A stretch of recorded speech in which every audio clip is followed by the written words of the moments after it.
Reborn dolls की कला 1990 के दशक में अपने आकर्षण के साथ शुरू हुई। यह वह समय था जब कलेक्टर और कलाकारों ने एक ऐसी गुड़िया का निर्माण शुरू किया जो वास्तविक नवजात शिशुओं की छवि लिए हो। शुरुआती दौर में पुराने डॉल्स को अलग कर एक नई शुरुआत दी जाती थी। इस प्रक्रिया को रीबॉर्निंग कहा गया, जिसमें न केवल गुड़िया की बाहरी बनावट बल्कि उसके भाव, रंग और त्वचा की गुणवत्ता का भी खास ध्यान रखा जाता था।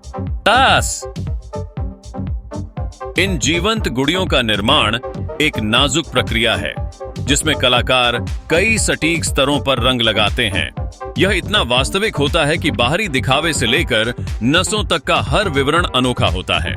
जैसे ही कलाकार रंग लगाते हैं, गुड़िया को एक नई पहचान मिलती है। इस कला में बाल और पलकों को भी विशेष रूप से हाथ से सेट किया जाता है ताकि यह यथार्थता के करीब हो सके। रिबॉर्न डॉल्स का उपयोग केवल संग्रहण के लिए नहीं, बल्कि उपचार और भावनात्मक समर्थन के लिए भी किया जाता है। कलाकार सिलिकॉन या विनाइल से एक ठोस आधार बनाते हैं जो गुड़िया के शारीरिक हिस्सों का गठन करता है। इसकी विशेषता यह है कि सिलिकॉन त्वचा की वास्तविक भावना पैदा करता है, जिससे लोग इसे छूकर आनंदित होते हैं।